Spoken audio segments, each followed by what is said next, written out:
Bueno, vamos a continuar, por favor. Listo, muchachos. Entonces quedamos aquí en lo siguiente. En la formación de las...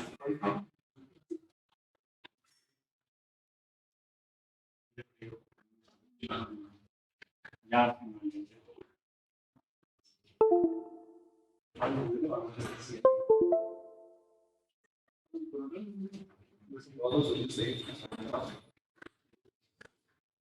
Bueno, jóvenes, entonces ya tenemos aquí la formación de las rótulas plásticas, ya vimos el mecanismo de colapso de la viga.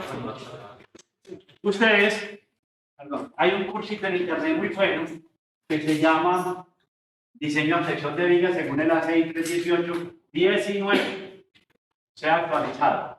Y aquí, como esto, ya luego les envío la dirección que se me olvidó quitarlas acá, pero en la actualizada se los envío. ¿Para qué? Porque para hacer el análisis de ustedes del colapso de la viga, van a necesitar lo que ya les expliqué, una carga uniformemente distribuida. Tenemos el acero, bien sea positivo o negativo, en el caso que sea empotrada.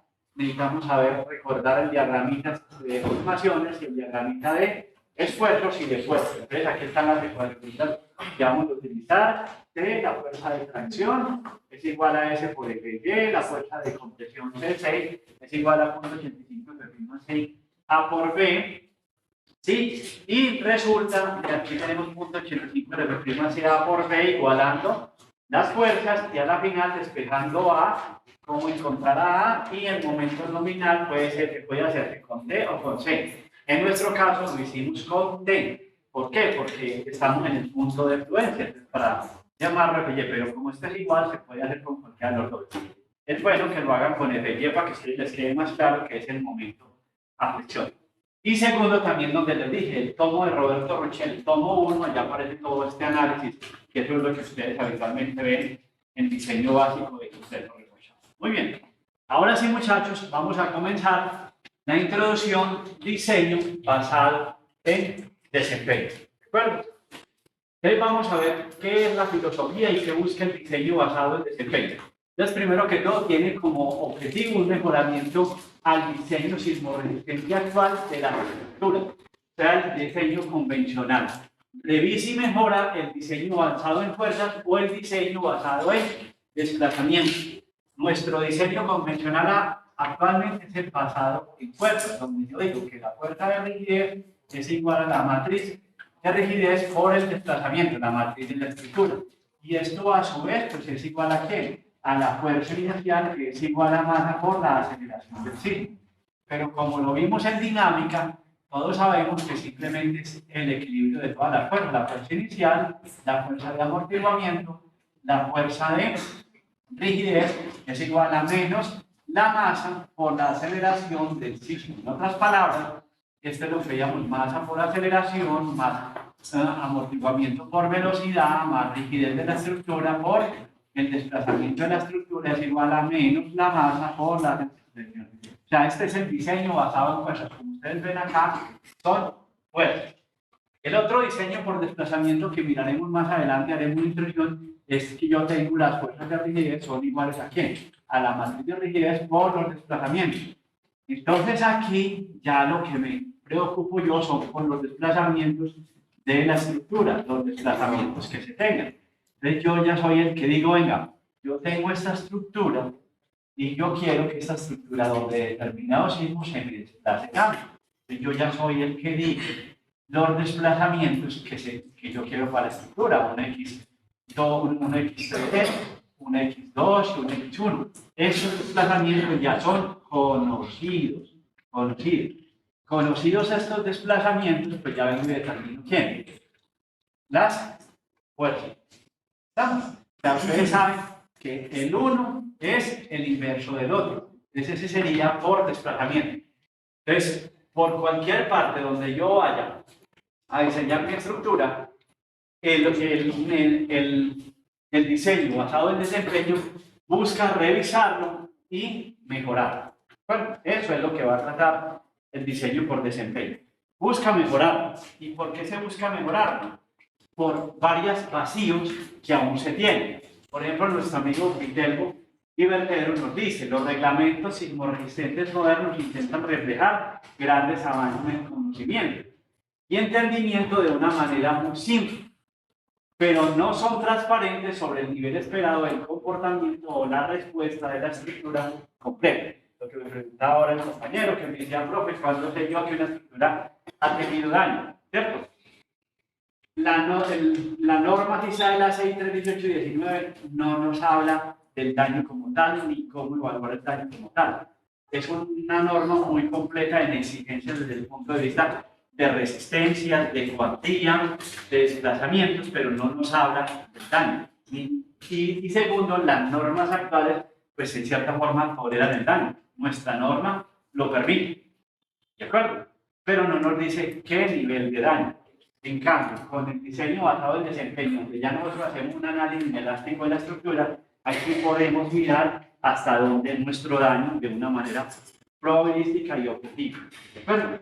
Es muy importante lo que dice aquí, muchachos, y lo dejo subrayado. Los códigos, por muy modernos que sean, no son transparentes sobre el nivel esperado del comportamiento o respuesta del sistema estructural completo. Ninguno lo hacemos, porque todos ya sabemos que diseñamos para el 1% de la deriva, pero sin saber el daño. Por ejemplo, ayer yo les mostraba el muro, y ustedes vieron que yo cumplí el R a nivel de deriva. Pues cumplí el R, pero me estaba exigiendo que un R más bajito, ¿cierto?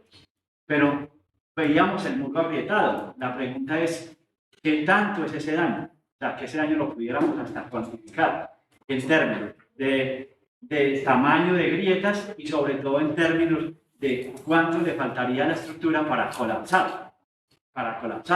Si nosotros hacemos una cuenta muy sencilla, 42 sobre 48, ¿a qué porcentaje de exigencia estaba la viga en la primera rótula nuestra?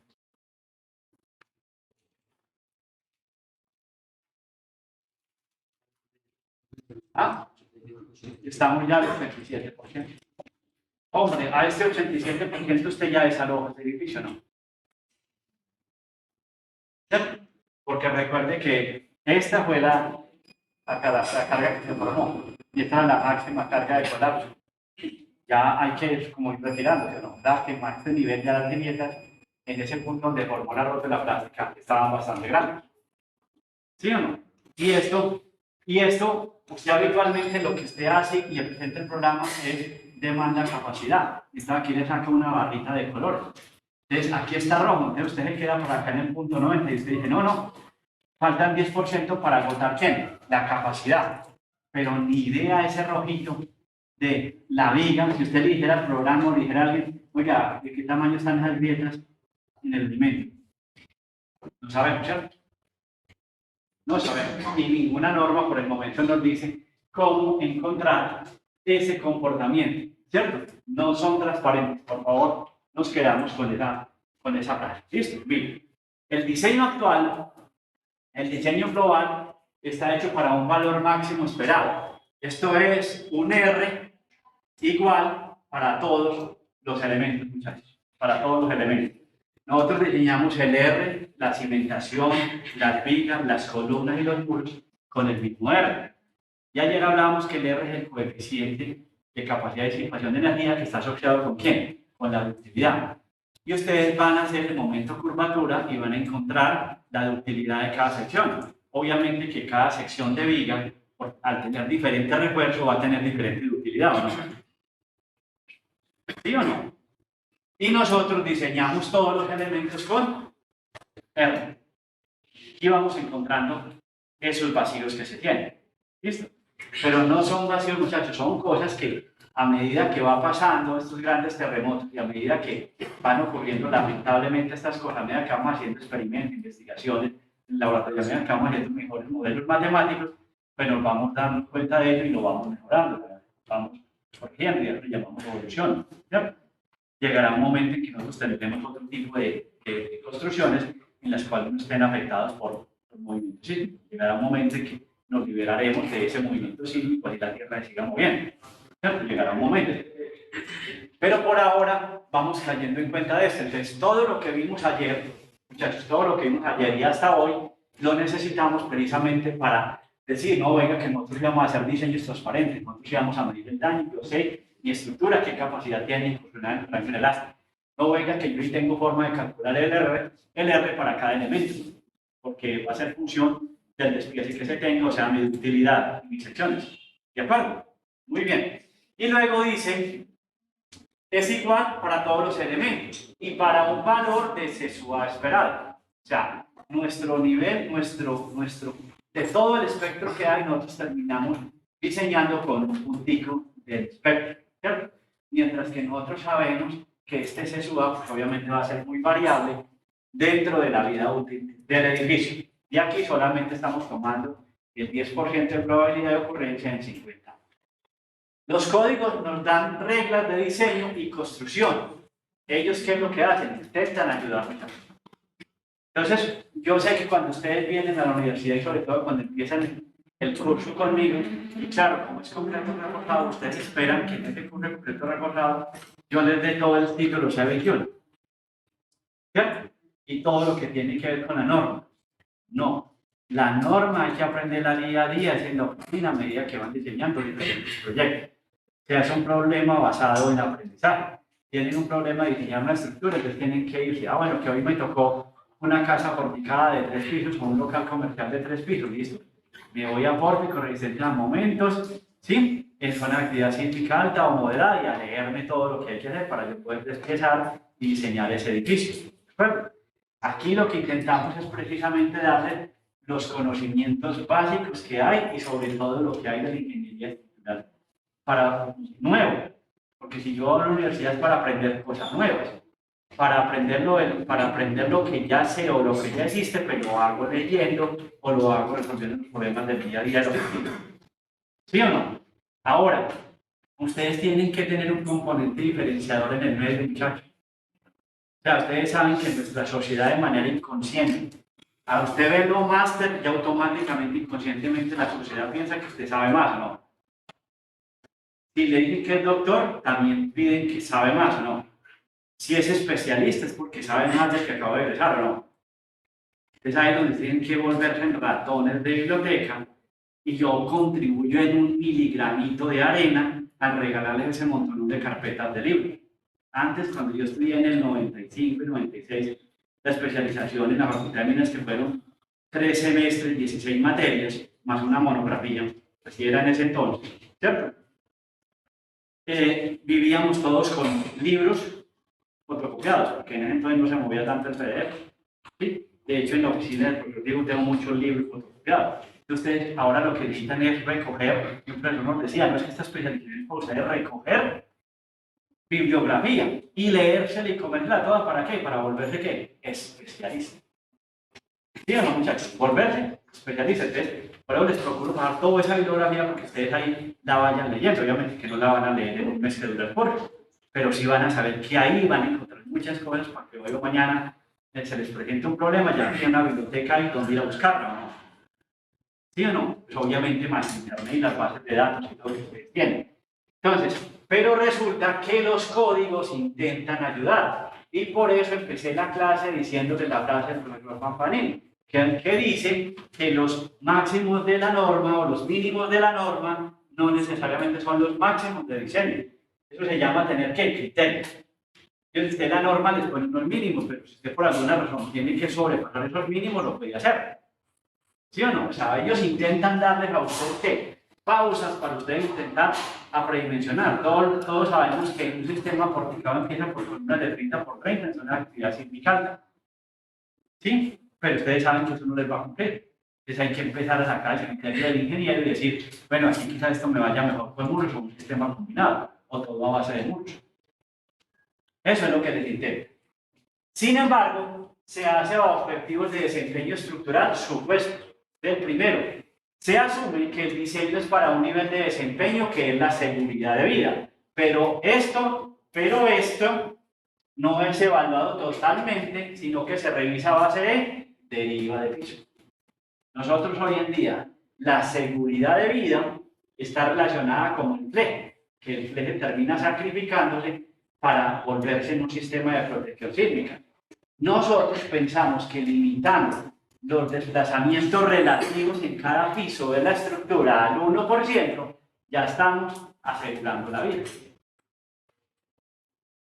¿Sí? Por eso es que no les van a permitir que así se pasen 1.01% o 1.04%, como leyeron en los 50 errores, o van a leer, están leyendo, que no, que es un error y no se permite. ¿De acuerdo? Precisamente porque el código con esa deriva pretende que la seguridad de vida. Pero nosotros sabemos que hay más, hay más. ¿Qué hay más, profesor? No sabemos qué le pasa a los elementos no estructurales a una deriva del 1%. O bueno, sí lo sabemos porque ustedes lo están diseñando. ¿Ustedes sí o no? ¿Estamos? Muy bien. Segundo, ¿qué le pasa a los contenidos? A esa deriva del 1%. ¿Y por qué el profesor nos menciona los elementos no estructurales y los contenidos? Porque ellos también causan muerte, ¿no? El desprendimiento de un elemento no estructural o de un contenido también causa muerte. Entonces, en cierta vida, estamos asegurando la vida desde el punto de vista del sistema de resistencia sísmica, no de lo demás. Estamos desconociendo. O el diseño hoy en día, muchachos, hay que dividirlo en tres. Así es de chile. 33% el sistema de resistencia sísmico, 33% los elementos no estructurales y 33.3% los contenidos. Desde hoy se me van, por favor, con ese porcentaje. O sea, los tres son igualmente importantes. Y los tres hay que diseñarlos precisamente para asegurar la vida. Vuelvo y repito, este señor tiene el objetivo de mejorar, mejorar, mejorar, mejorar. ¿Cierto? Mejorar el diseño basado en pruebas, ¿cierto? No se evalúa el daño.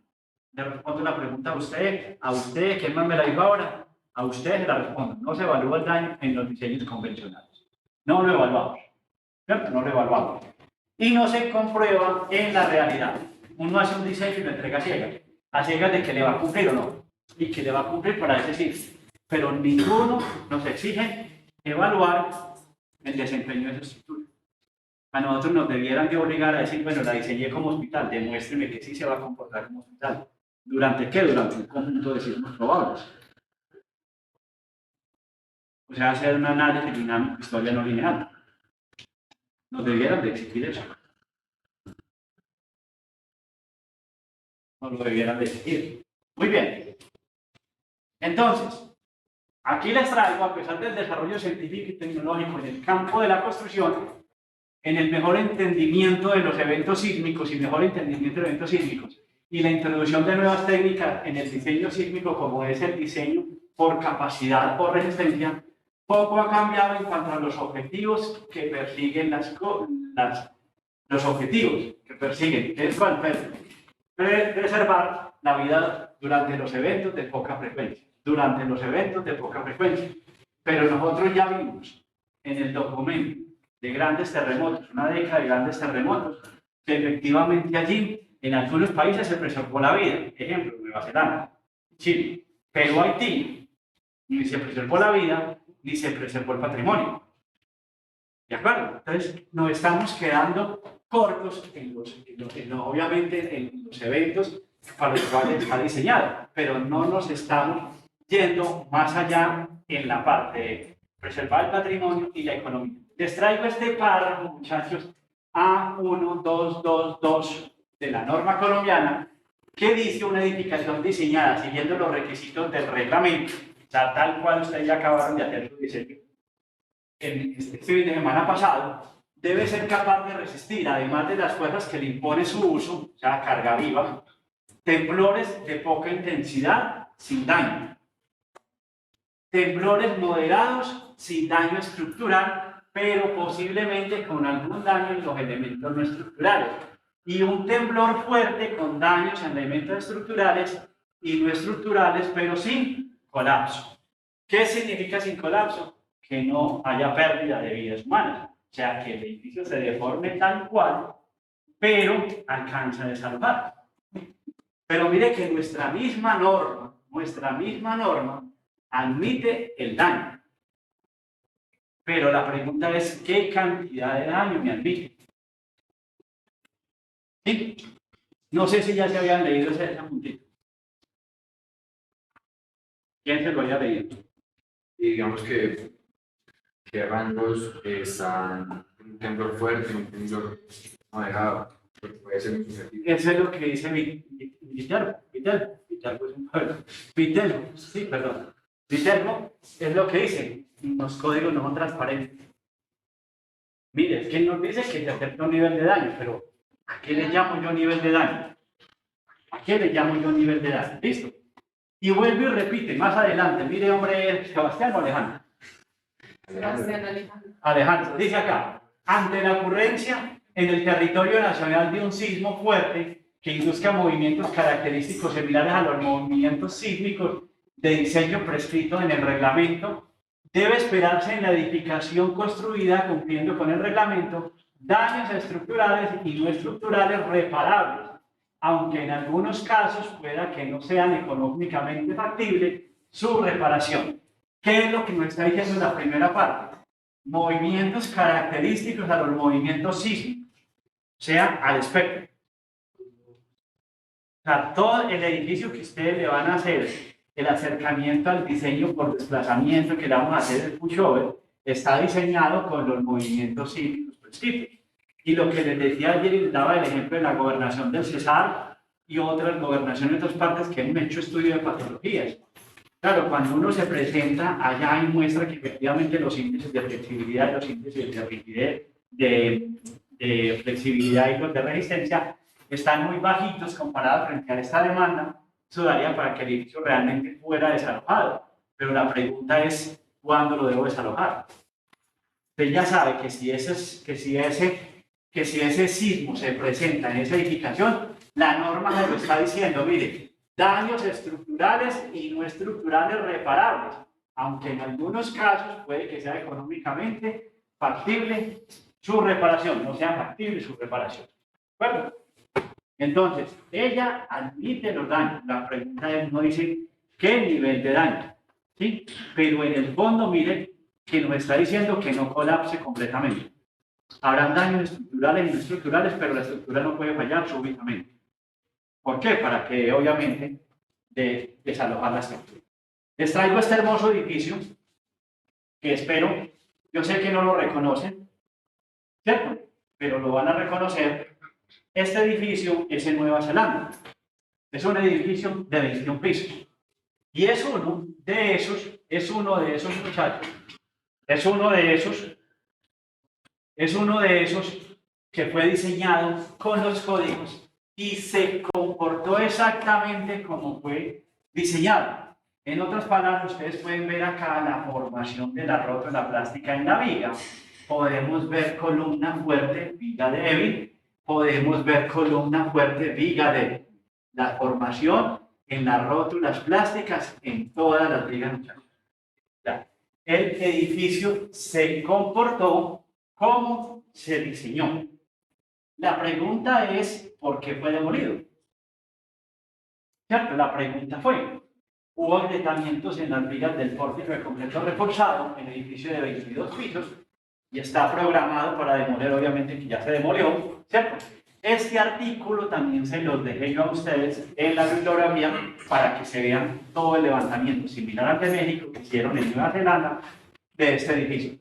Entonces pueden ver que las rótulas se formaron en las vigas, no en las columnas, en todas las vigas, pero se formó en todas las vigas de todos los pisos y de todo el edificio. ¿Cómo repotenciamos esto? Porque estos no son fusibles. Si fueran tipo fusibles, hubiéramos llegado a repararlos, a quitarlo y ponerlo. No se pudo. Entonces, en este caso, fue más viable demoler los edificios que reponerlos. Y si ustedes leyeron el artículo, fueron 856 en Kirchhoff y los otros tantos para llegar a 1354 en el resto del distrito.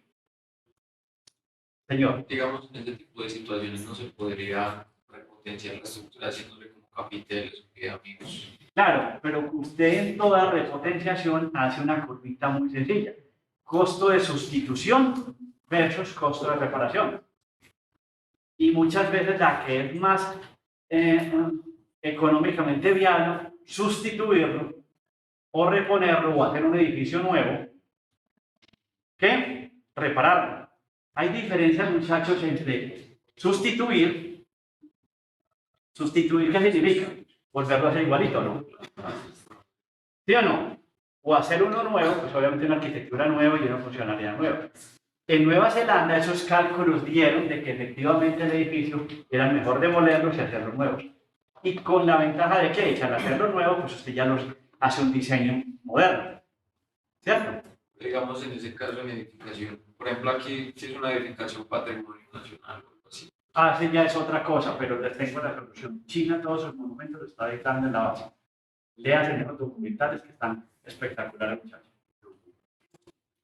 China ya la apuntó a eso. Todos sus monumentos están siendo aislados. Y esos elementos fusibles serían como que, pues, ¿qué tipo de elementos? Como que, déjenme llegar a la tercera clase. ¿Sí? ¿Estamos? Por ahora estamos viendo cómo se comportan nuestros edificios pegados al piso y diseñados convencionalmente. ¿Listo? Muy bien. Entonces, veamos cositas acá. Estas frases son de Tom Poley. Ustedes saben que fue también de los primeros compradores pioneros en industria responsable. Dicen, los terremotos no leen los códigos de construcción. No los leen. Entonces, uno se esmera muchísimo por hacer, obviamente, un diseño sismorresistente desde los códigos, pero no se les olvide, ellos intentan ayudar con unos mínimos, y la norma en su lenguaje lo dice, debe ser. La norma no utiliza el verbo tiene, ¿cierto que no? Debe ser. Pero recuerden que arriba hay una sombrilla que dice ley 400 de 1997, ¿verdad? Que en el fondo tiene que ser, porque es ley o no. Pero él dice, debe ser mínimo. Y más abajo le dice, si no lo va a hacer así, demuéstreme que por eso que usted me propone tiene mayor resistencia. Pero ¿cómo lo demuestro? Analíticamente y experimentalmente. También le deja la libertad de hacerlo. Listo. Segundo, los códigos actuales están creados para edificios de un solo disparo, muchachos. Un solo disparo. En el fondo, ¿qué quiere decir un solo disparo? Una sola cantidad de, o sea, para un, acuérdense que en dinámica vimos que el sismo era un tren de ¿qué? De impulso, ¿cierto? O sea, un tren de impulso. Entonces, si este es el máximo y este máximo ya lo llegó a este estado de deterioro, ¿qué pasaría con las réplicas? A ver, los que se han leído el documento de México, a ver, pues, ¿cierto que las réplicas eran un pushover o no? Una réplica es un pushover. Lo acaba de agotar la resistencia, le acaba de agotar los momentos remanentes. Ahora sí quedó claro el concepto de momentos remanentes, se los agota. Les agota la capacidad. Entonces, nosotros diseñamos para un solo disparo. ¿Sabes qué quiere decir? Ese solo disparo, para que ustedes lo interioricen, es listo, el periodo de la estructura ya ajustado por 7 veces, ¿cierto, Edwin? Y ¡zas! Y vengo y tengo este sexual, ya. Uy, ya, muchachos, ya lo cuadré, ya lo ajusté. Aquí ya gustó, sí, ya gustó. Ah, qué bueno, ya. Hablo por programa. Miren, este es mi pólvora. Esta es la capacidad que le estoy dando. Bien, listo. Pero después queda en ese estado y después viene otro o igual, o aún más bajito que son las réplicas. O porque si viene una réplica mayor, pues ya este ya queda de secundaria. Pero vienen estas réplicas, ¿sí? ¿Cuántas réplicas subieron en México? ¿Cuántas fueron? No me acordaba. Yo tampoco. Pero hubo réplicas. ¿Listo? Entonces ya no resiste más.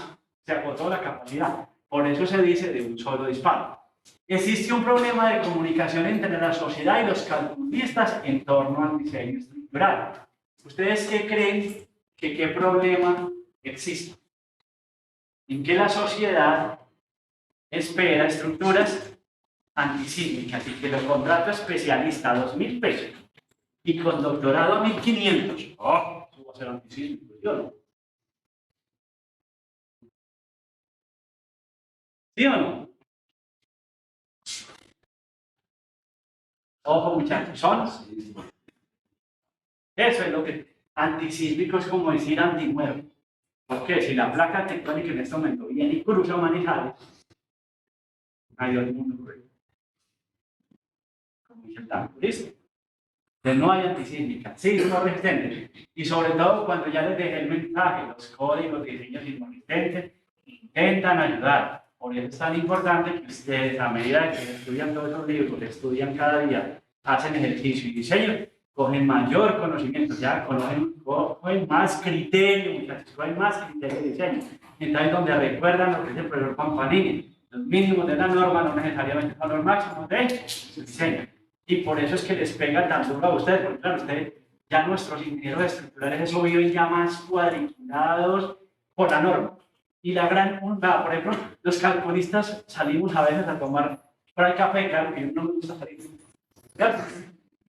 Y el primer tema es, hombre, ya vos leíste en la norma ese cuadrículo que dice, uy, es que eso está como, y eso es curado, y empieza. O sea, toda la comida, toda la tarde hablan de la norma.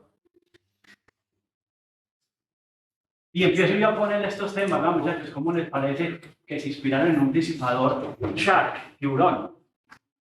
Los canadienses inventaron un disipador para edificios en forma de las aletas de tiburón. Y yo como, ¿qué vas a pedir vos? No, yo quiero esto. Yo te quiero pedir algo. Estamos enfrascados en el problema, no en la solución. Y resulta que el ingeniero civil lo formamos es para las soluciones. Un derrumbe en la carretera, traigan las máquinas. Se dañó el puente en tal, hagamos un puente y midamos los caudales. A nosotros nos llamamos ingenieros de ingeniar, para ingeniar soluciones, no para problemas, ¿o no? ¿Qué hace falta una escuela? Vamos a ingeniar la escuela. ¿Qué hace falta? Viviendas. Hay un déficit de tanto en el mundo de viviendas. ¿Sí o no? Hay un río desbordado. ¿Sí o no? No hay muelles, no hay puertos. ¿Qué tenemos que hacer en los civiles? Ingeniar puertos, ¿o no? Entonces, ¿por qué nos quedamos tanto en el problema, muchachos? ¿Sí o no? Ustedes en su familia deben decir, cualquier problema para mí, que yo soy experto en resolver problemas, ¿verdad? ¿O no? O también se les cierra el mundo. Esto ya la mano en la cabeza. No lo había visto así. Ojo, muchachos. Expectativa de la ciudad con el comportamiento. Entonces, esta expectativa sigue creciendo. Miren, estructuras con comportamiento elástico y protección de elementos no estructurales. Es otra expectativa. Realidad actual. Elementos de sacrificio para disipar energía. Ahora sí ven de dónde viene el sacrificio del pleno. Nosotros lo que hacemos son elementos de sacrificio. Ojalá esto me funcione. Sí, funciona. ¿Sí o no que aquí se sacrificó esta viga? Ustedes dirán, sí, pero esa viga se sacrificó para la estructura. Pues que la estructura no es la primordial en un sitio, es la vida, ¿o no? O sea, ya vieron ustedes que en este edificio nadie falleció. De hecho, solamente fueron como 182 personas que fallecieron en el sismo de Nueva Zelanda. ¿Cierto? Frente a miles que fallecieron en Haití. Aquí este edificio cumplió el objetivo principal, que fue la vida. Pero yo quisiera saber el dueño de las familias de ese edificio. Su patrimonio, obviamente, se perdió. Afortunadamente son países que tienen aseguradoras muy buenas, el edificio puede estar asegurado. ¿Cierto? Pero el patrimonio se perdió. Y la economía de Nueva Zelanda bajó. ¿Sí? Entonces, hoy en día, pues obviamente que tenemos que empezar a no pensar eso. Les dice elementos de sacrificio para disipar energía, o sea, daño. Y controlan de la deriva y las aceleraciones de piso. ¿Qué, muchachos? Las aceleraciones de piso afectan tanto el elemento no estructural, porque ustedes ya vieron que los elementos no estructurales son sensibles a las aceleraciones y a la deriva. Por eso, ¿por qué son sensibles a las aceleraciones? Porque a medida que yo subo, hay más aceleración en los pisos superiores, ¿sí o no? Hay más aceleraciones. Y segundo, la deriva puede ser mayor. ¿De acuerdo? Entonces es sensible a eso. Eso no lo podemos olvidar. Aquí vuelvo y les digo, la protección de la vida, las pérdidas económicas y la operatividad, obviamente tienen que estar garantizadas. Aquí les vuelvo a recordar, en oficinas, 20% de la estructura, 62% de los elementos no estructurales, 18% los contenidos. Y así sucesivamente en un hotel, 70% los elementos no estructurales y 13% los contenidos. Y aquí en el hospital, ¿sí? Perdón, estoy viendo la gráfica al revés, aquí me la voltearon. Esta es la estructura, ¿sí o no? Jóvenes. La estructura, leamos aquí, de aquí. Contenidos no estructural y estructura azulita clara, listo. 8%, entonces ahora sí me da coherencia, este me da 92, ¿cierto? Y este me da 87, ahora sí me da, y ahora me da 82, muy bien. Le recuerdo esto. ¿Sí? Eso debe estar claro. Entonces, ¿qué va a ser el diseño basado en desempeño? Presenta varias ventajas en contraste con los enfoques de diseño actual, o sea, tradicional o convencional. Yo coloco tradicional entre comillas por el respeto. Obviamente, muchachos, que no se vayan a ir con una sensación de que el profesor en este mes hizo sino hablar y hablar del diseño convencional, sabiendo que con ese todos nos ganamos la vida. O sea, actualmente, todos nosotros, nuestro salario viene de dónde? De hacer diseños convencionales. ¿Sí o no? Pero como nosotros queremos, ya tenemos como una conciencia y un empoderamiento del tema del movimiento del suelo, pues queremos dar un paso más allá, ¿cierto? Entonces coloco tradicional entre comillas porque obviamente es el diseño como hoy en día nos lo exigen las normativas y como se está haciendo en el mundo. Ya les conté que Ecuador no quiere cambiar todavía la CI 319 y creo que Colombia se va a intentar demorar, ¿cierto? Y mucho más con el costo de vida después de la pandemia. ¿Sí o no? Entonces se va a demorar porque obviamente, como un nombre lo dice, hay una mejora en el diseño.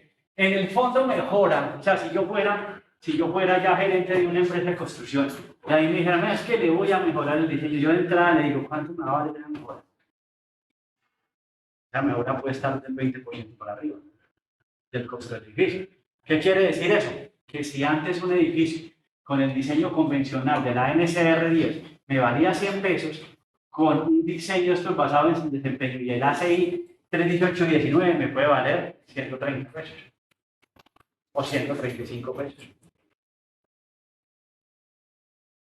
Así que lo digo, muchachos, eso va a subir. Y eso mismo se vio cuando cambió de la NCR 99 a la NCR 10. También subió. ¿Sí? Va a ir subiendo. Claro. Como diseño basado en fuerzas, por ejemplo, el enfoque del diseño basado en desempeño, el del acrónimo, toma en cuenta la metodología sistemática para evaluar la capacidad de desempeño de la estructura, o sea, los elementos estructurales, no estructurales y componentes. ¿Cómo comienza, muchachos? Entonces, primero que todo, aquí les dejo este grafiquito, que es muy sencillo de seguir, lo vamos a seguir, y es seleccionar los objetivos de desempeño, que ya los vamos a ver. Realizar el diseño preliminar, ¿sí? Luego, evaluar el desempeño. Entonces, se cumplen los objetivos. ¿Cuáles objetivos? Bueno, pues los objetivos que yo me propuse acá. Si no se cumplen, hay que volver al diseño ¿qué? Preliminar. Cuando ya se cumplen, perdón, luego se cumplen los objetivos, revisar los diseños o revisar los objetivos. Puede ser que el diseño no cumpla. Habitualmente, por ejemplo, ustedes están en esta etapa. Ustedes los diseños los revisaron y algunos a la primera no les cumplió deriva. ¿Quién le cumplió deriva a la primera? Levante la mano. Mentiroso, no. A ninguno le cumplió, ¿verdad? Que están siendo sinceros. ¿Estamos? ¿Cuántas corridas hiciste?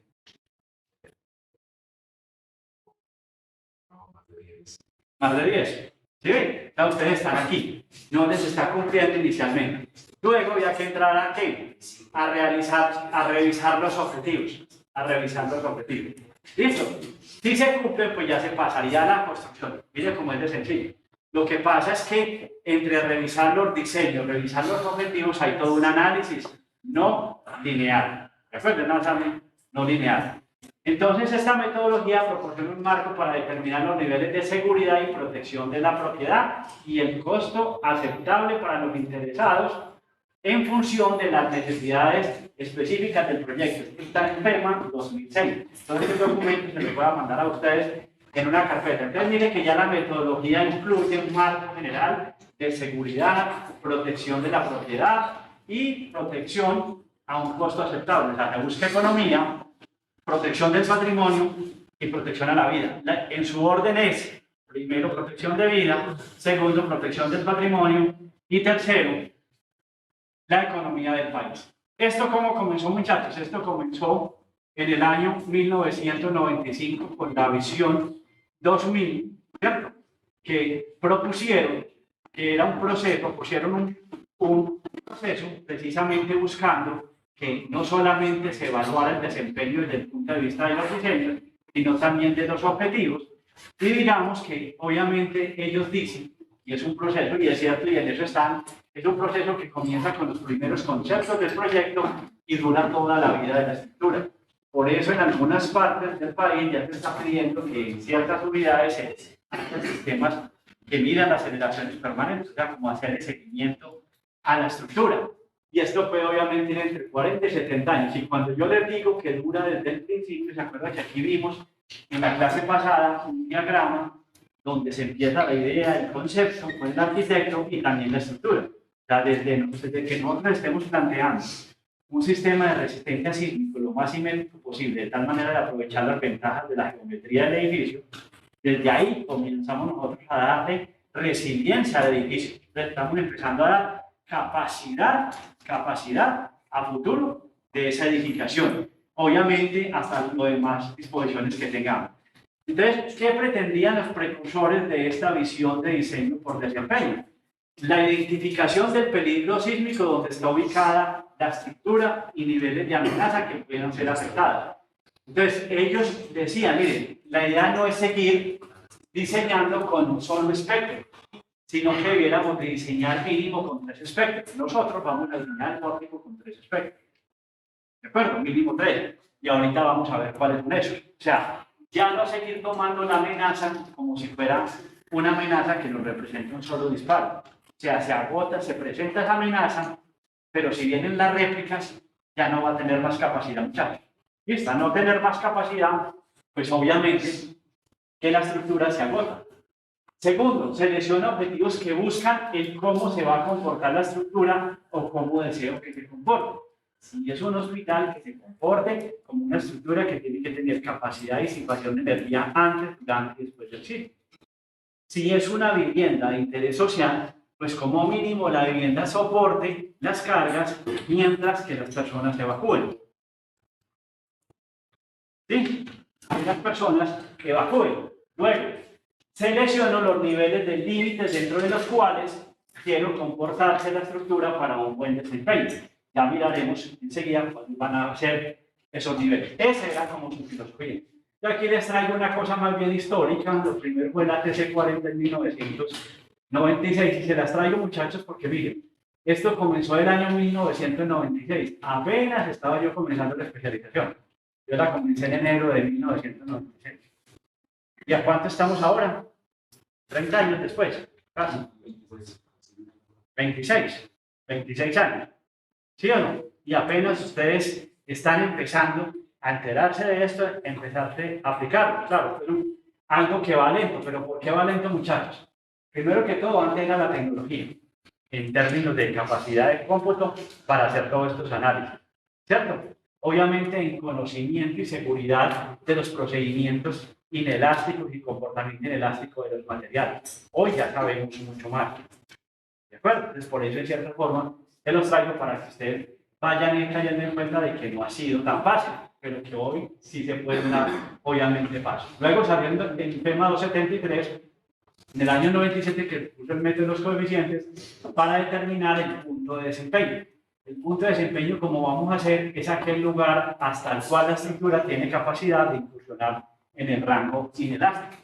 Entonces, uno después de hacer el análisis pushover, ustedes van a ver que esto tiene una capacidad, digamos, hasta acá de desplazarse. Digamos que este es el desplazamiento de la cubierta y esta es la cortante de su vez. ¿Sí? El pórtico tiene toda esta capacidad, pero ya luego después le vamos a montar, digamos, hasta dónde el portiquillo, con el refuerzo que ustedes tienen, tiene capacidad de incursionar en el rango elástico. Entonces, digamos que este es el lineal, este tiene la capacidad que tiene de incursionar en el rango elástico, porque acá para acá ya representaría falla. ¿Y esto con quién se compara? Con la amenaza. O sea, después vamos a ver que aquí a este se le sobrepone la amenaza y donde corte la amenaza con este, pues va a ser el punto de desempeño. ¿De acuerdo?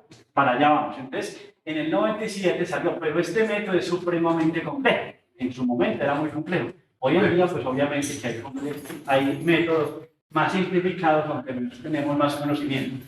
Señor. Pues el punto de desempeño va a dar mayor al SA. Esperemos. Esperemos. ¿Ya? Bueno, en el año 2000 se propuso el diseño propone tablas para el desempeño local a partir de ensayos de laboratorio. Desempeño local significa lo que estamos viendo ahora, lo del arroz de los platos. En el 2003 se realizó una mejora en procedimientos no lineales y mejora en procedimientos de espectro de capacidad y coeficiente. Les voy a pasar porque solamente es el transcurso para llegar a donde estamos ahora. Ya tengo aquí una grafiquita en el tiempo. Aquí se las traigo solamente hasta el 2010 y hasta el 2003. Pero por aquí ya tenemos los que son estos ATC del 2012, este del 2006 y sigo pasando y ya tenemos los que nosotros vamos a trabajar, que son estos. Nosotros vamos a trabajar con el 47, perdón, con el AC41 19. No les traigo la foto, pero este ya cambió 19. Y este todavía creo que sigue en 16. Entonces vamos a trabajar evaluación sísmica de estructuras existentes y vamos a trabajar en los máximos y mínimos de criterios para estructuras diseñadas. Vamos a trabajar con estos dos muchachos, ¿sí? No alcancé a pegarle las imágenes de este 19 que ya cambió. Bueno, entonces resulta que allí ustedes van a encontrar todo lo que se pide para pórticos resistentes a momentos en zonas de actividad sísmica alta, moderada, cómo diseñar los elementos no estructurales, cómo seleccionar la amenaza, cómo diseñar los contenidos, cómo diseñar la mampostería no reforzada, reforzada, combinada, cómo diseñar las estructuras metálicas. Esto tiene todo. ¿De acuerdo? Tiene todo, muchachos. Obviamente que yo no lo voy a mandar así. Elaboré un pequeño taller que lo voy a mandar y ese taller está diseñado para que ustedes vayan y lean los capítulos que necesitan para hacer el trabajo. ¿De acuerdo? Y segundo, que se enteren de lo que existe en esta nueva forma de evaluación. Entonces, ¿cuál es el proceso de evaluación del desempeño según Tremor? Pues, primero que todo, evaluamos el desempeño del modelo, definimos el riesgo sísmico, en este caso, nosotros podemos trabajar con espectros o con espectros de sismos ocurridos o con sismos determinados de la FEMA. Hacemos el análisis del edificio y obtenemos el desarrollo de curvas de fragilidad. ¿Qué son las curvas de fragilidad? Son los que nos dan la amenaza en términos probabilísticos, el daño. O sea, nosotros tenemos la amenaza aquí, o sea, el PGA, y aquí tenemos la probabilidad de colapso. Y ahí podemos seleccionar los niveles de daño. Y se calcula finalmente el desempeño. Bueno, aquí está este otro texto, que es el texto, este texto es muy bueno, muchachos, porque primero que todo nos dice cómo escalar los sismos, pero que lo vamos a ver en la próxima clase. Y los sismos en los cuales nosotros vamos a trabajar según nuestra norma. Y adicionalmente trae los requerimientos precisamente para construir estructuras resilientes a terremotos, o sea, para darle mayor capacidad. Este otro texto también lo tienen ahí y vamos a hacer uso de él. ¿De acuerdo? Se ve sin mucho, se ve mucha cosa, muchachos, pero tranquilo que poco a poco lo vamos haciendo y lo vamos a ir haciendo sobre ese portiquito. ¿De acuerdo? Y como se hace en el portiquito, pues eso mismo se hace para la descripción de. Ahora sí vamos a hablar de eso. Cuando empezamos dice diseño por desempeño, o sea, seleccionar los objetivos de desempeño. Pero venga, antes de terminar aquí, quiero dejarles algo muy importante. Y por eso les traje, muchachos, esta evolución. Esto que estamos nosotros hablando hoy, empezó en el año 1996. ¿Sí o no? Llevamos 26 años de investigación que hablan de siguiente generación. Este salió en el 2006. O sea, estas textos, o sea, digamos que al tema de diseño por desempeño se le ha estudiado muchísimo y se le seguirá estudiando muchísimo hasta que llegue un momento en que se aplicará como aplicamos en la fuerza horizontal equivalente. Si yo les explicara la historia de la fuerza horizontal equivalente, empezó por ahí en los años 68-70. ¿Sí? A Colombia llegó apenas en el año 84, que fue el reglamento colombiano de construcción sismo-resistente, y solamente la fuerza horizontal equivalente. Luego, después, en el 99 vino el espectral. ¿Sí o no? Y dividir por R. Y luego en el 2010, y así vamos evolucionando, ¿verdad? Realmente la amenaza y el movimiento de la Tierra ha ido más rápido, porque es una naturaleza, que nosotros. ¿Estamos de acuerdo? Que nosotros. Entonces, realmente, esto ha ido lento, muchachos, pero afortunadamente hoy, ya prácticamente, digamos que en los próximos 5 o 10 años, pues obviamente esta metodología ya va a estar supremamente primero que todo, lista, y segundo, de obligatorio cumplimiento.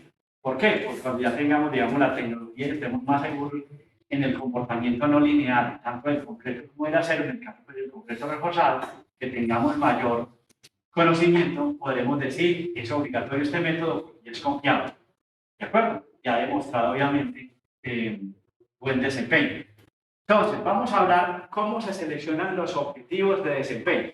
Entonces, los objetivos de desempeño especifican el desempeño sísmico que se desea de la estructura y que se definen al seleccionar los niveles de desempeño esperado para los niveles específicos de la amenaza sísmica esperada. Los objetivos se pueden asignarse utilizando consideraciones estructurales, funcionales, de preservación o económicas, dependiendo principalmente del uso de la estructura. Estos objetivos se van a asignar dependiendo o lo estructural, lo funcional o dependiendo del uso. Por ejemplo, para hospitales vamos a ver que es diferente.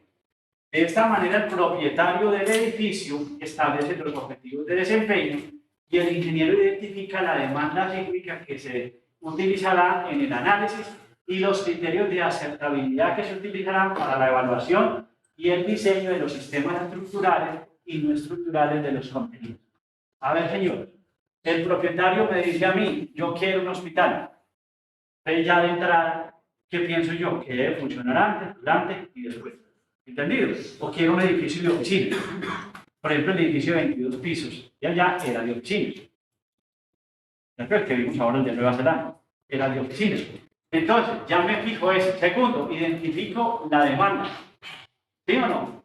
Que utilizaré. O sea, en otras palabras, vamos a ver el sismo máximo diseño, el sismo máximo esperado y el sismo, obviamente, de diseño. Y utilizo los criterios para la evaluación. O sea, esta partecita es crucial y la hago con el propietario, porque ya les decía a ustedes, si yo soy gerente de un edificio me vale 100, por eso me puede valer 120. ¿De acuerdo? Entonces, eso lo defino con el propietario y obviamente también con el arquitecto, porque va a depender el uso que se le va a dar. ¿De acuerdo? Entonces, aquí tenemos los objetivos de desempeño. ¿Y cuáles van a ser los niveles de desempeño? Entonces, se definen como un estado o condición de daño limitante representado por el daño físico. Jóvenes, el daño físico de los componentes del edificio y el riesgo para la seguridad de vida de los ocupantes debido al daño. Y la capacidad de servicio posterior a los terremotos de las instalaciones del edificio. En general, los niveles de desempeño del edificio son una combinación de niveles de desempeño estructurales, no estructurales y componentes. Los procedimientos a primera y segunda generación del diseño basado en desempeño introdujeron el concepto de rendimiento en términos de niveles de rendimiento definidos de manera discreta en nombres destinados a connotar el nivel esperado. En otras palabras, se definieron los niveles de desempeño como operativo, ocupación inmediata, prevención del colapso y colapso. En inglés se los dejo, ¿sí? Operacional, ocupación inmediata, colapso, entonces habitualmente se hace como O, IO y CP, prevención de colapso, ¿sí? Inicialmente, en ese sentido. Entonces, como ustedes ven, operativo significa que el temblor vino, pasó, sacudió la estructura, pero mi edificio lo puedo seguir ocupando. ¿Eso qué quiere decir? Ocupación inmediata y operativo son muy similares, pero esta ocupación inmediata significa que el edificio ocurrió el sismo y el edificio puede seguir funcionando normalmente. Prevención del colapso, pues obviamente es que ya hay que desocuparlo, como vimos en estos edificios de Nueva Zelanda, y colapso pues ya no estaría en pie. ¿De acuerdo?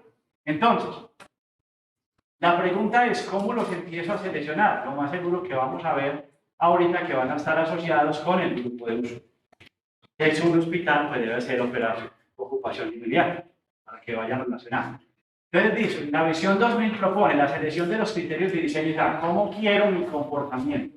¿Cómo quiero mi comportamiento? Entonces, sistema estructural apropiado, proporcionalidad y detallado de la estructura y sus componentes no estructurales y contenidos. Obviamente que esto es lo primero que yo voy a cuidar. Para asegurar y controlar la calidad de la construcción, manteniendo cada nivel específico de movimiento sísmico y niveles definidos desde la confiabilidad de la estructura, no superarán los daños ante ciertos daños o otros límites inusuales. ¿De acuerdo? Entonces aquí vamos a tener cada uno, muchachos. Entonces, ¿qué va a hacer? ¿Qué va a decir el operacional?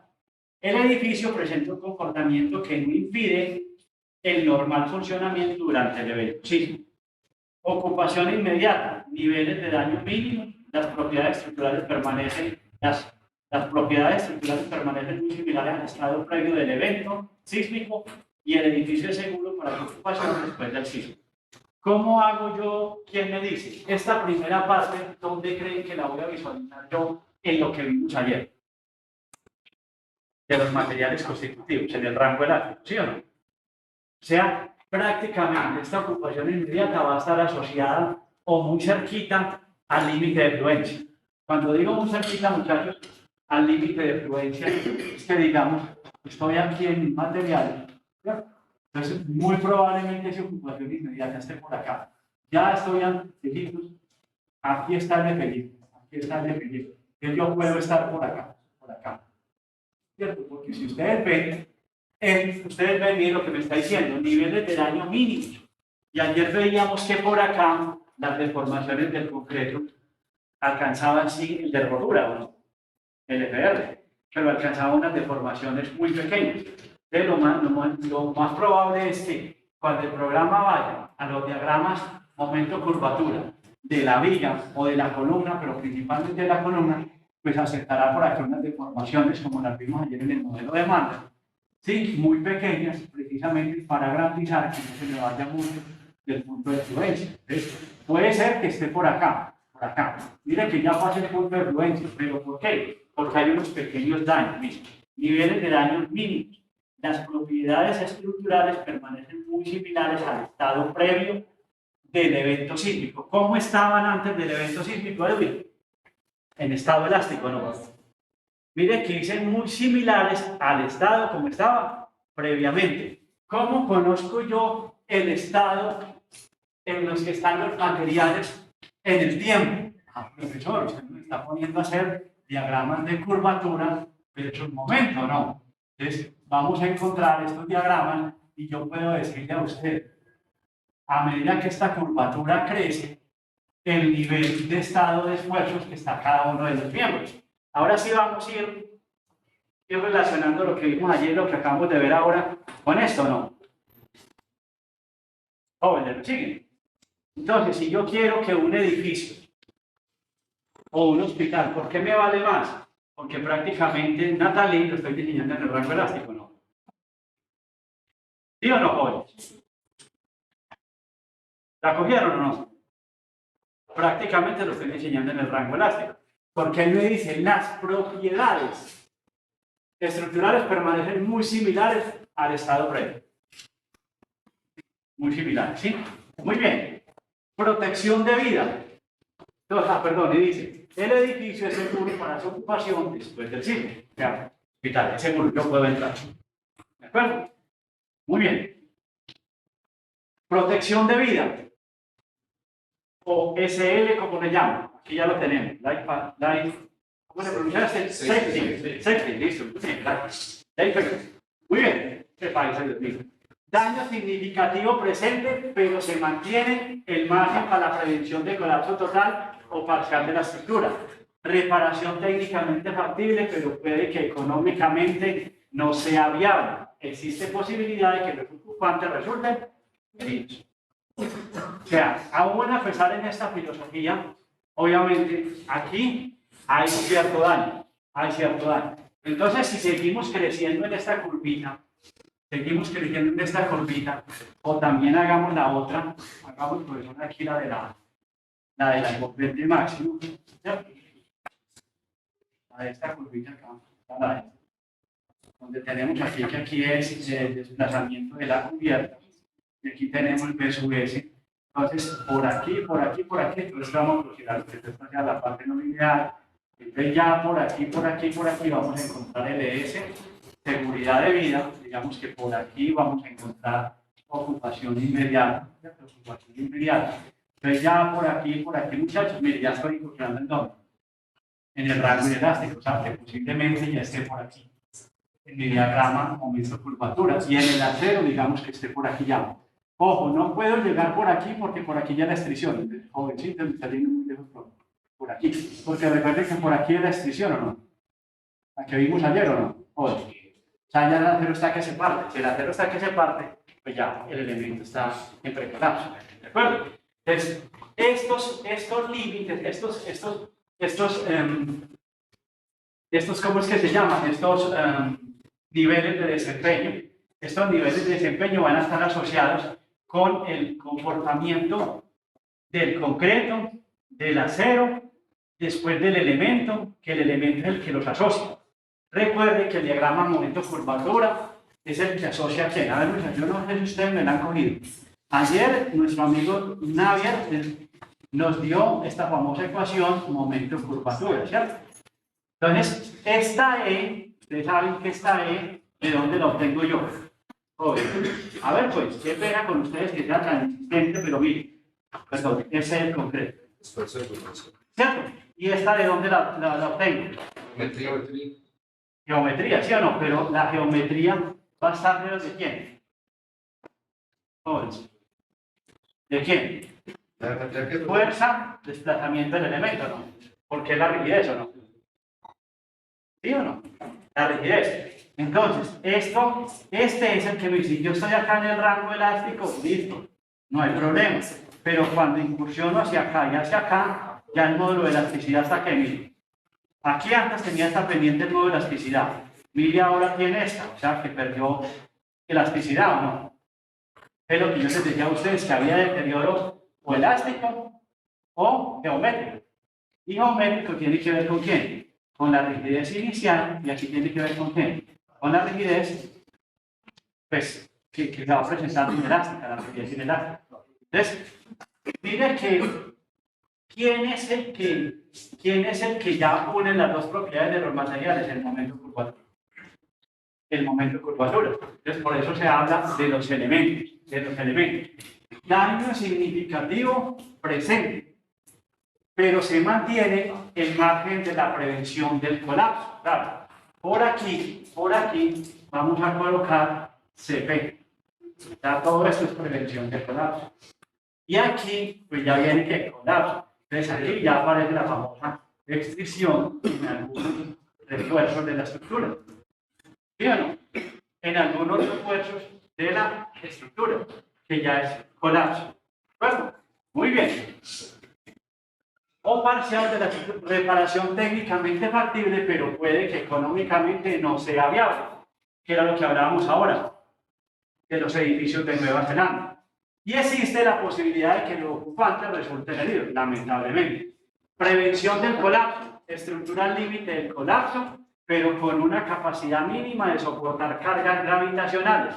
Alta probabilidad de colapsar durante las réplicas. Ojo, que ya estamos por acá, miren. Ya estamos por acá, ya estamos por acá del material y ya estamos por acá del momento. ¿Entendido? ¿Sí? Recuerden que lo que le hace el sismo, ayer yo les traía a ustedes varias figuritas para terminar la clase, les traía varias figuritas de cómo se deforma el pórtico, ¿no? El pórtico se deforma así, es por acá, por acá, por acá, por acá. El estado de esta rótula ya está bastante deteriorado, con bastantes grietas, es prácticamente una réplica o cualquier movimiento hasta las mismas cargas gravitacionales, porque los efectos P delta, muchachos, ya a esta altura son muy grandes. O sea, esta carga aquí, con esta delta, con esta carga P, ya los momentos P delta se encargan de quién? De tumbar la estructura. O sea, las cargas gravitacionales ya se encargan de llevar al colapso la estructura. ¿Entendido? Es tanta la deformación lateral a la que él está, ¿sí o no, jóvenes? Que ya las mismas cargas verticales progresivamente lo llevan al vuelo. ¿Y eso en dónde lo vemos? Increíble. Yo sé que esto les va a sacar un poquito les va a exigir un poquito de tiempo programar pero seguro que se lo van a disfrutar mucho, porque ustedes, ¿qué es lo que están haciendo? Están yendo al ADN de su edificio. Al ADN. O sea, cómo se está comportando internamente a medida que yo lo cargo. ¿De acuerdo? A medida que yo lo cargo. Muy bien. Aquí se los dejo en inglés. Esto es tomado de los ACE. ¿Cierto? cada uno en el detalle. Vamos a ver cómo selecciono el PO, el LS y el CP. Vamos a trabajar en estos tres estados, muchachos. Digamos que hoy en día estos son los tres estados que ya se aceptan para medir desempeño. ¿De acuerdo? Aunque hay más. Mire, aquí hay otros. El ACE propone estos, pero estos son para los elementos no estructurales. Esto era, digamos, para el desempeño estructural, o sea, de toda la estructura, y estos son para los elementos no estructurales.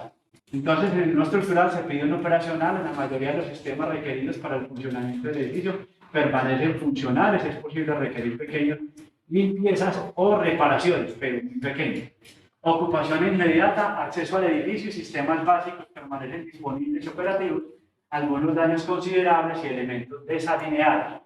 Protección de vida, daños significativos y costosos de reparar sin significar una amenaza para la vida de los ocupantes. Sistemas de tubería se pueden romper y crear inundaciones. Mire que esa protección de vida todavía está, ¿cierto? Afectando bastante a la economía y al patrimonio. Prevención de colapso, daño no estructural extenso, con riesgo de colapso, elementos que pueden representar un riesgo inminente y permanecen bien asegurados. ¿Sí? Eso sería para los elementos no estructurales. No los voy a cansar, pero lo bueno de estos AC, muchachos, es que ya traen para todos los sistemas estructurales. ¿De acuerdo? Ya traen todos estos. Traen para operacional, ocupación inmediata, seguridad de vida, y los traen descritos. Esto no lo había antes, esto es nuevo. Esto fue a partir de 2014 que los tenemos. Y ahora en el 19, obviamente que pueden mejorar más, ya se los pasaré. Entonces, como ustedes pueden ver, aquí hay para diferentes sistemas estructurales. ¿De acuerdo? Entonces tenemos para pórticos resistentes a momentos, tenemos para pórticos resistentes a momentos de acero, que es de concreto, elementos primarios, elementos secundarios y niveles de deriva. ¿De acuerdo? Ya se traen para cada uno de los sistemas. Entonces, este es para muros prefabricados de concreto, que son algunos, pórticos de concreto, pórticos de acero, trae muros de concreto, ¿sí? Y trae para mampostería no reforzada, o pórticos con mampostería no reforzada, trae para mampostería no reforzada, trae para mampostería reforzada, trae para muros de madera, ¿sí? Trae para fundaciones y trae para los diafragmas. Este que me interesa tanto a ustedes, ¿cierto? Madera y concreto colocado en sitio y concreto prefabricado. Este Steel Deck es por ello que hoy en día las curadurías están pidiendo que se compruebe que efectivamente sí es un diafragma infinitamente rígido por todos los que les he dicho. Esta normativa pues ya viene muy completa, como les digo, para todos los elementos estructurales. Y también trae para los componentes no estructurales. Componentes no estructurales. Entonces están los cielos falsos, las particiones, ¿cierto? Los parapetos de ornamentación, ¿sí? Trae para las chimeneas, trae para las escaleras, trae para las puertas.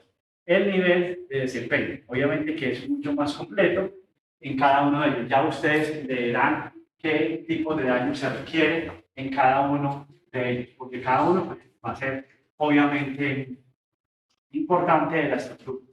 Entonces, aquí ya vamos a hablar de la amenaza. Ya hablamos de los objetivos y de los niveles de desempeño que vamos a aprender. ¿De acuerdo? Los niveles de desempeño. Ahora vamos a hablar aquí de la amenaza que vamos a tomar. Digamos que en este reporte del año 2000, esto es viejito, del año 95. Entonces, más o menos los comento aquí a manera de historia.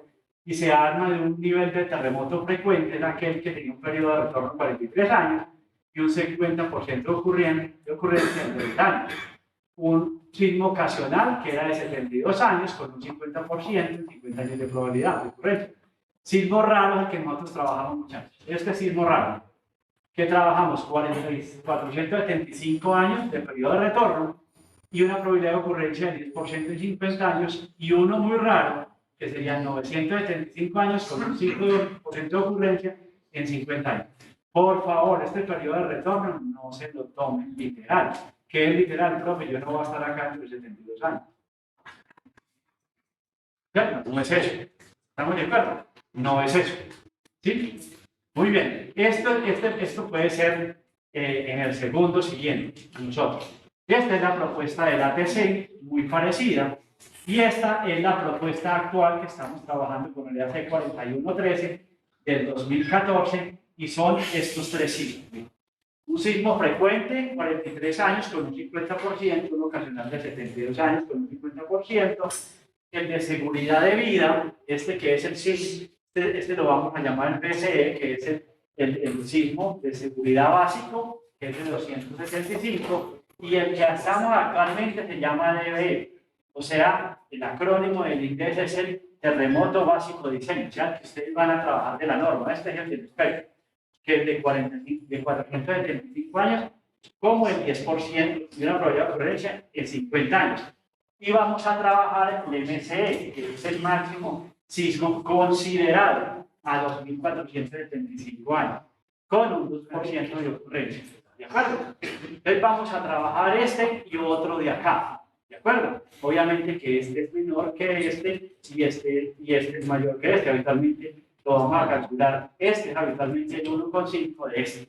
Ya se lo enseñaré yo a calcular. Señor. Por eso solo nos digo que tenía que ser 3.000. Por eso, ya le dije, vamos a trabajar este y vamos a escoger uno de acá. ¿Cierto? Que va a ser menor. Estamos tranquilitos que ya enseguida se los voy a mostrar. ¿Listo? De hecho, aquí ya está. El sismo de servicio, el sismo de diseño y el sismo máximo de diseño. Vamos a trabajar con este que está en rojo. ¿De acuerdo? Entonces, ¿qué vamos a hacer nosotros? Ponemos nuestro espectro de diseño, este normalito, ya luego les enseño cómo pasar desde 62 y luego como de 950. ¿Listo? Por ahora, digamos que estamos definiendo la amenaza sísmica, muchachos. Estoy definiendo la amenaza sísmica, que es muy importante para el desempeño. Y aquí lo tenemos, esto es lo que yo les quiero decir. Terremoto máximo creíble, pero habitualmente está mal traducido, es esperado, ¿cierto? Entonces aquí tenemos que es máximo, este máximo va a ser este negrito, y por aquí va a haber un mínimo que vamos a tener, y por aquí está obviamente este de acá, el máximo de diseño. Entonces simplemente lo que vamos a tener es que ya no vamos a tener una amenaza, vamos a tener 1, 2, 3, 4, nosotros vamos a trabajar con 3 porque es el último cambio que hizo el AC. ¿De acuerdo? Muy bien. ¿Qué dice nuestra norma? Esto es lo que dice la metodología de la FEMA y, digamos, diseño por desempeño. Y usted como mínimo trabaje con 3 o 4 sitios, como mínimo. Uno muy pequeño, uno intermedio, otro de diseño obligatorio y el máximo esperado, que como ustedes ven, ese máximo esperado está más o menos a 1,5 veces por aquí el máximo de diseño. ¿De acuerdo? Pero ¿qué dice nuestra norma? Todos sabemos, y vamos a darle un repaso aquí a la 5.3, que dice representación de los movimientos sísmicos. Entonces, actualmente nosotros trabajamos con procedimientos espectrales, con procedimientos cronológicos, o sea, tiempo-historia, ¿cierto? Métodos de análisis cronológico, o sea, tiempo-historia, en inglés, Time History, y los requisitos para el uso de familias de acelerogramas. Y también se habla de métodos alternos, ¿cierto? Los cuales obviamente deben de tener las características dinámicas de la edificación, el comportamiento inelástico, los materiales deben de tener una aceptación en la ingeniería. Lo que me preguntaba ahora en el descanso, lo que me preguntaba, profe, ¿yo puedo utilizar el pushover? Sí, tiene aceptación en ingeniería. ¿Qué es lo que van a hacer? Que le van a pedir un revisor de mayor experiencia y mayores conocimientos a su análisis. Y eso lo debe definir la curaduría.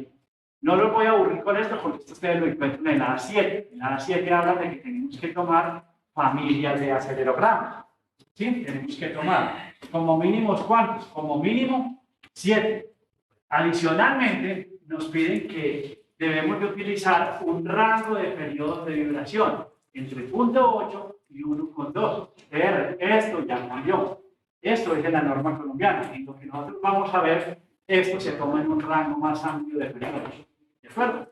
En otras palabras, cuando nosotros vamos a escalar los sismos, venga, vamos aquí a darles una introducción sobre cómo es lo que vamos a hacer la clase entrante de la parte de la sismo. ¿Sí? ¿Qué es eso? Nosotros vamos a tomar unos sismos de efecto. Sismos que ocurrieron por allá en falla lejana. ¿Cierto? En falla lejana. Entonces tenemos aquí nuestro espectro de la norma.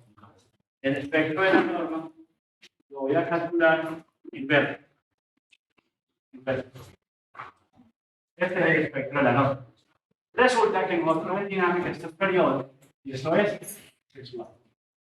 Nosotros en dinámica vimos un programita en el cual obteníamos el espectro del signo. Voy a pintarlo en negro.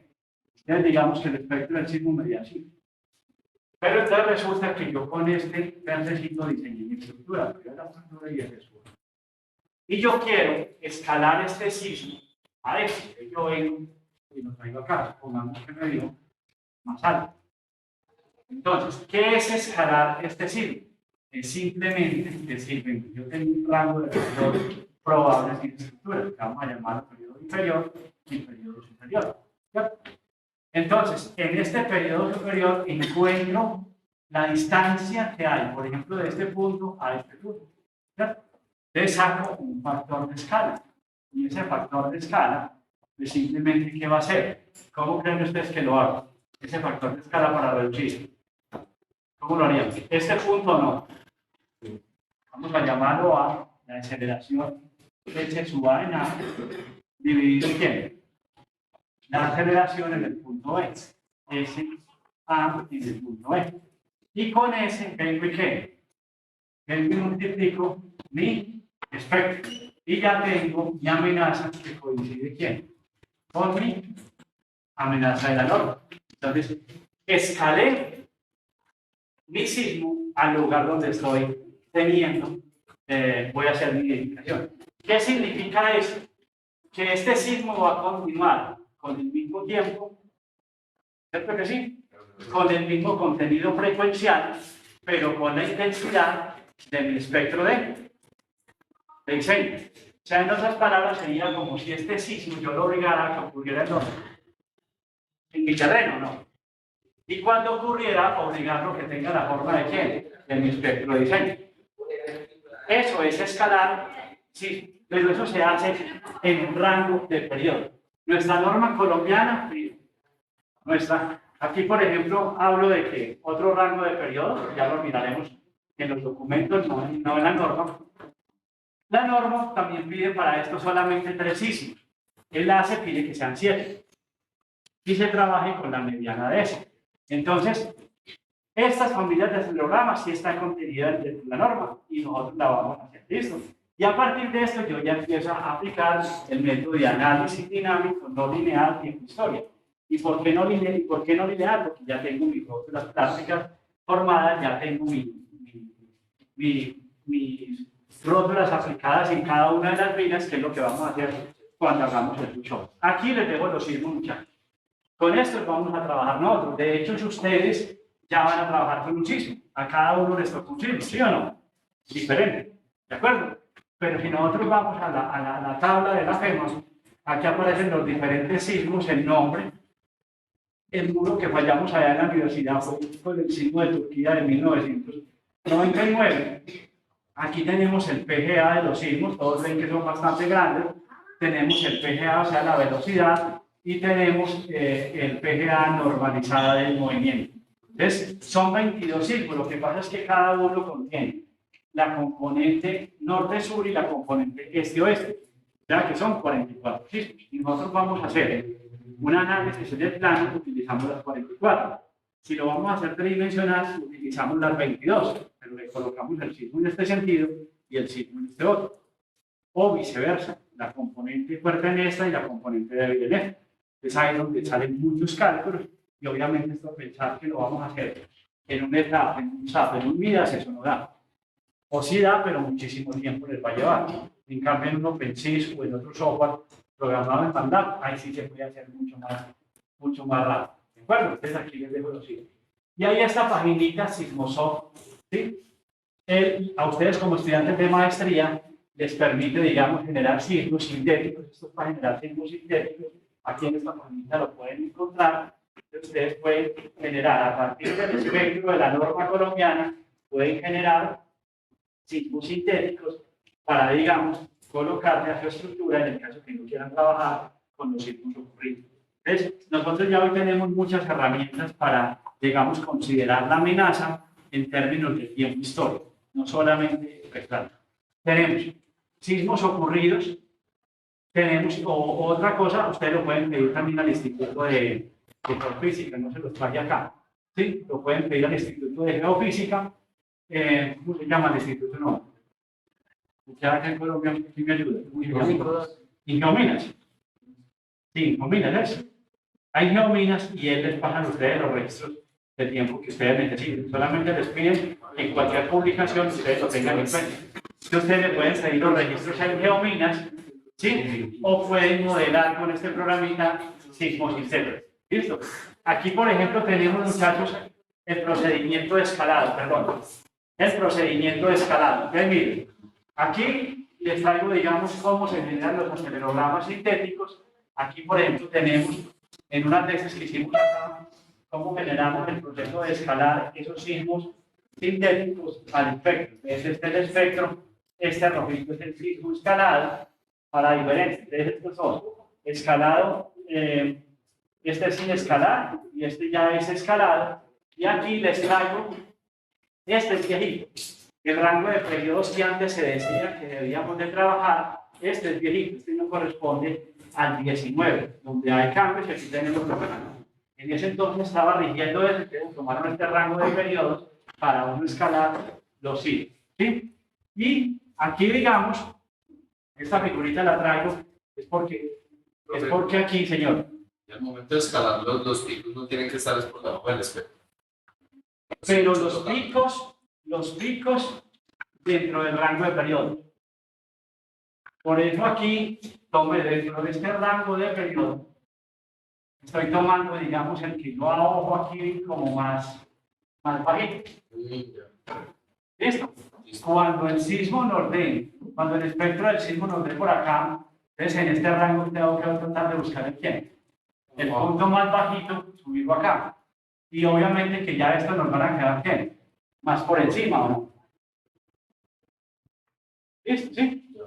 Bueno, entonces, muchachos, en el fondo, cada uno de estos sismos me va a ir llevando ¿con quién? Con los diferentes estados de daño.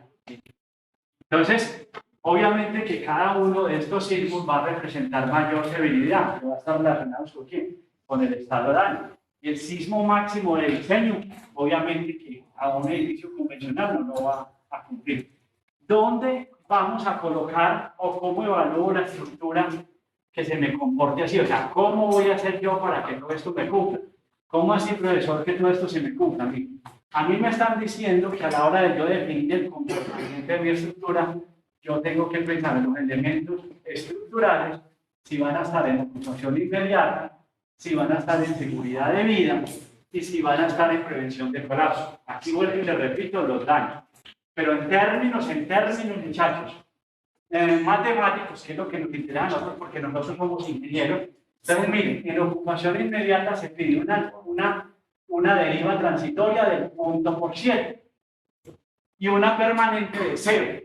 Hoy en día, en los hospitales, ¿qué derivas se permiten? El 1%. O la que dé en el umbral de riesgo, ¿cierto? Los que les tocó hospital, por razones de tiempo, no les pido el umbral de daño. Solamente les pido que lo consideren. Es por razones de tiempo, pero en tu vida real lo debes de hacer. ¿Listo? ¿Listo? ¿Seguro? ¿Listo? Solo les pido que tengan en cuenta el coeficiente de importancia, que es muy grande, con 5. ¿No? Bueno, miren pues, muchachos, aquí empiezan a ver los cambios. En seguridad de vida transitoria, 254, pero 1% permanente, seguimos igual. Y 5% en transitoria y permanente en prevención de colapso. Entonces, miren que aquí ya trabajamos con unos rangos de deriva. Hoy en día nuestros diseños, están aquí solamente, seguridad de vida. Señor. Transitoria. Usted hoy está transitoriamente sábado en este salón. Pero mañana, durante el evento sísmico, ya. Que se presente durante el movimiento. sea, si usted para su modelación aquí y mira acá, a ver, que esta me quedó como, no sé, yo otra visita. Si usted se fija acá, aquí el sismo no ha terminado, ¿cierto que no? Ay, aquí va muy trascendiendo el sismo, ¿no? Aquí es transitorio. O sea, en algún punto máximo de todos los análisis que usted haga, la deriva máxima que tiene que presentar es 0.7. ¿Estamos? O sea, en otras palabras, si usted coge este gráfico y le hace tiempo, ¿cierto? Y esto es desplazamiento. Y esto es desplazamiento. Y este desplazamiento que le están pidiendo es cuánto? 0.7, ¿quién? La altura, ¿cierto? ¿Estamos? Y esto digamos que es derivas. Ah, no, perdón, digamos que esto es deriva, y esto es tiempo. Michael, si aquí se le presenta una mayor, ya su edificio hospital no está cumpliendo para ese tipo. ¿Entendido? Nosotros, cuando hagamos el análisis tiempo-historia, vamos a tener las derivas, los desplazamientos, las fuerzas, los momentos, los esfuerzos, todo en función de quién. El tiempo, ¿no? Y aquí venimos y le colocamos estas líneas horizontales que nos van a representar los límites. Los límites, ¿cierto? Los límites. Inferior puede ser positivo o negativo. Entonces, si usted modela su edificio y por allá ve que una deriva durante el sismo que tenía una duración, por ejemplo, de 30 segundos, pero en el minuto 19, usted ve que esa deriva se excedió, ¿sí o no? Ya tiene que devolverse a qué? A redimensionar los elementos estructurales para bajar esa deriva. ¿Entendido? Y permanente es que después de terminar el sismo, la estructura quedó con el 1%. ¿Estamos? Ya hay daño, sí. Ya hay daño, pero aquí por ejemplo se pone 0, porque el hospital no puede tener daño para que sea ¿qué? Ocupación inmediata. Habrá afluencia local de algunos elementos, no fracturas, pandeo menor en elementos, que pueden ocasionar leves distorsiones, algo muy pequeño. ¿Listo, Michael? Bueno. Y esta transitoria, pues ya sabemos cuál es. En edificios miren muchachos que la transitoria es muy grande. Es muy grande. Por eso queda con una permanencia del 1%. ¿Sí? Pero eso no es una deriva del 1%. Sí, esta sí es. La permanente sí, la del 1% convencional. Que ustedes primera vez escuchan deriva transitoria. En la norma toda es permanente, señor.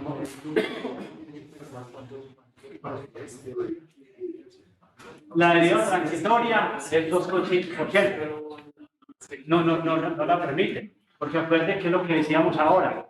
Todo el tiempo nosotros lo limitamos en toda la altura del edificio al 1%. Sí, también tenía ahí transitorio.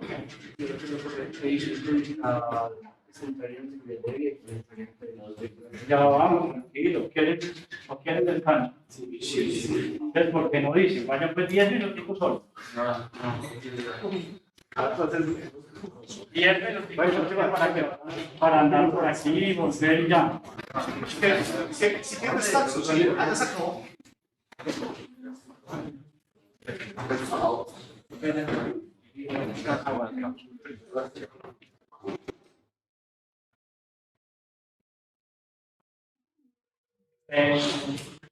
La grabación pausar.